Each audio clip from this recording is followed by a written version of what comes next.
But I just keep quiet. మీరు ఎన్ని questions అడిగిన ఫ్యామిలీ గురించి, నేను నా ఫ్యామిలీ విషయాలు నేను బయట చెప్పను. మీ ఫ్యామిలీ గురించి మీరు అడిగితే మీరు చెప్పరు కదా. Same thing I will not talk about my family. Sir మీరు ఫ్యామిలీ సమస్య అంటున్నారు, అదే ఫ్యామిలీతో నాకు రక్షణ కావాలని నాన్నగారు అంటున్నారు సార్. ప్రాబ్లం ఎక్కడైందంటే, నేను కానీ ఊర్లో ఉంటే ఆ లెటర్ అసలు నేను కంప్లైంట్ ఇప్పించేవాడిని కాదు. I would have spoken to. దీని అన్నిట్లోకి నేను విపరీతంగా నలిగిపోయేది. మా అమ్మ, ఆవిడ మంచాన్ని పడింది. నాన్నగారు అడిగింది ఒకే ఒకటి, సరే ఆ లెటర్ వరకే నేను మాట్లాడతాను, నా ఇంట్లో ఉండడానికి వీల్లేదు అన్నారు. అంతవరకే మాట్లాడుతాను, అంతవరకే. కానీ ఫ్యామిలీ గొడవ మీరు తమ్ముడిని ఇంట్లో ఉండొద్దు అంటానికి కారణం ఏంటి? తమ్ముడితో అభద్రతను ఫీల్ అవుతున్నారా? తమ్ముడు ఆస్తి అడుగుతున్నాడా? తమ్ముడు పెళ్లి చేసుకున్న వివాహం మీకు నచ్చలేదా?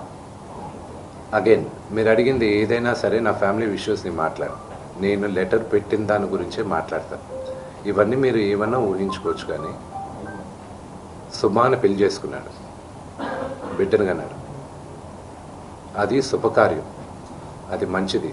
I hope he lives 100 years with good health and wealth. ఆయనకు అలాగ ఫీల్ అవుతున్నారంటే there is something I don't want to say anything about it. But నాన్నగారికి, ఆయన ఇంటికి, ఏ తండ్రికైనా ఆయన సంపాదనకి ఆయనకే హక్కు ఉంటుంది. మా నాన్న ఆయన ఆస్తులన్నీ ఆయన కష్టార్జితం. మా నాన్న ఈ రోజుకి గర్వంగా చెప్పుకుంటారు, నాకు 2 చొక్కాలు ఉన్నాయి, ఆ చొక్కాలు నేను గంజి పెట్టుకొని నేను ఐరన్ చేసుకున్నాను. ఎందుకంటే డ్రెస్ అండ్ అడ్రస్, ఒక వ్యక్తితో ఎలా మాట్లాడతావు అడ్రస్, నువ్వు వేసుకున్న బట్టలు, డ్రెస్, ఈ 2 గొప్పగా ఉండాలని. ఆయన తినడానికి, బ్రేక్ఫాస్ట్ తినడానికి డబ్బులు లేని రోజులు ఉన్నాయి ఆయనకి. ఆయనే గర్వంగా చెప్పుకుంటారు, మీ అందరి ముందు కూడా చెప్పున్నారు. ఆయన అక్కడి నుంచి ఆయన స్వయం కృషితో ఈరోజు ఆయన కానీ లేకపోతే మా అందరికీ మొదటి గుర్తింపు లేదు. మీరందరూ కూడా మాకు గౌరవం ఇచ్చేది కూడా మోహన్ బాబు గారి పిల్లలనే. ఇప్పుడు ఆయన లేకపోతే మేము లేవు. ఇప్పుడు ఇట్ ఈస్ అన్ఫార్చునేట్. ఇప్పుడు ఆయన ఈరోజు నువ్వు నా దగ్గర ఉండడానికి వీల్లేదు అన్నాడంటే ఆయన ఇంట్లో, నేను ఉండడానికి నాకు హక్కేం ఉంది. నేను కానీ, మా సోదరి కానీ, నా సోదరుడు కానీ, మేమందరం బయట ఉండేవాళ్ళం. నేను బయట ఉంటున్నాను, సపరేట్ ఉంటున్నాను. ఈరోజు నేను జాయింట్ ఫ్యామిలీని నమ్ముతాను. నాకు ఉమ్మడి కుటుంబం ఇష్టం, కొంతమందికి న్యూక్లియర్ ఫ్యామిలీ ఇష్టం. అది తప్పు లేదు, ఎవరి అభిప్రాయాలు వాళ్ళవి.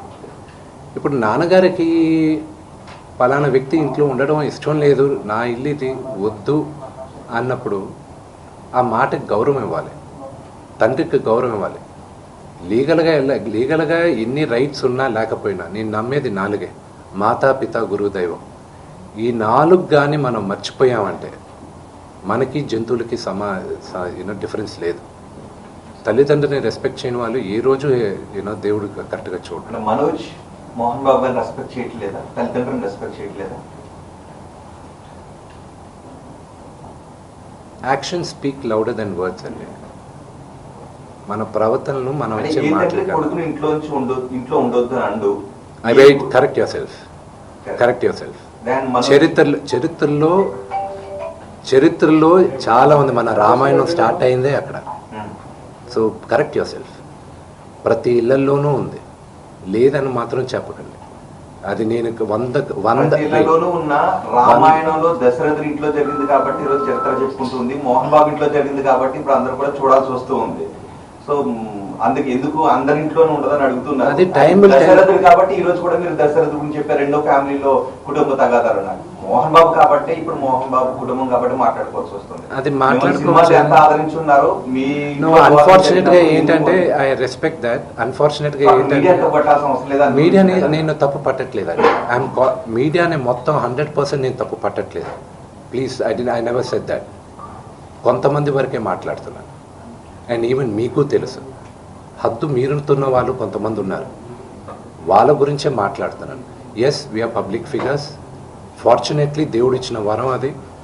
పబ్లిక్ ఫిగర్స్ మేము. మా గురించి మీరు రిపోర్ట్ చేయడానికి తప్పు లేదు. But there is a limit. CPI Narayana గారే నిన్న ట్వీట్ చేశారు. ఆయన ఏమన్నారు? ఎంతమంది మాట్లాడుతున్నారు? ఆఫ్ కోర్స్ స్వలాభం కోసం కొంతమంది రాజకీయ నాయకులు ఏదైనా మాట్లాడచ్చు కానీ మెజారిటీ ఆఫ్ దెమ్ ఎందుకు కొంతమంది ఇంత ఓవర్ యాక్షన్ చేస్తున్నారని వాళ్ళే అంటున్నారు. పెద్దలేగా వాళ్ళందరూ, సొసైటీలో గౌరవించదగ్గ వాళ్ళే కదా. నారాయణ గారు కానీ మిగతా వాళ్ళు కానీ ఇది చేసేవాళ్ళు. మీ ఎథిక్స్ మీకు ఉన్నాయి, వాళ్ళ గురించి నేను మాట్లాడట్లేదు. ఐ రెస్పెక్ట్ 90% 95% వాళ్ళకి నేను రెస్పెక్ట్ చేస్తున్నాను. ఆ అతిక్రమించే వాళ్ళకి రిక్వెస్ట్ చేస్తున్నాను, మీకు ఫ్యామిలీస్ ఉన్నాయి, do not it is unfortunate. See I have a father, okay, he 70 years old. ఆయన హెల్త్ నాకు ఇంపార్టెంటే కదా. ఒక కొడుకుగా నేను చేయాల్సిన ఫస్ట్ బాధ్యత ఏంటి? నా ఫాదర్ మదర్ని నేను చూసుకోవాలి. That is what my first concern is. Vishnu గారు ఎప్పుడు క్రమశిక్షణ గురించి మాట్లాడతారు, మీరు ఐకమత్యం గురించి మాట్లాడతారు, మేమందరం ప్రేమానురాగాలతో ఉన్నామని మీరు చెప్పుకుంటూ ఉంటారు. ఇప్పుడు మళ్ళీ అది మొదటికి వస్తున్నది. ఎందుకు మీ మధ్య ఐకమత్యం చెడింది? ఎందుకు క్రమశిక్షణ తప్పింది? ఎందుకు ప్రేమాభిమానాల మధ్య ద్వేషం ఎందుకు వచ్చింది? Families are complicated. అదే ఎందుకు? I wish I knew I had an answer for that. దానికి జవాబు ఉంటే క్వశ్చన్ జరిగింది, ఆస్తుల వివాహం. I wish I had an answer for it. ఏది ఒకవేళ ఆన్సర్ ఉన్నా కూడా నాకు మీకు చెప్పడం నాకు ఇష్టం లేదు.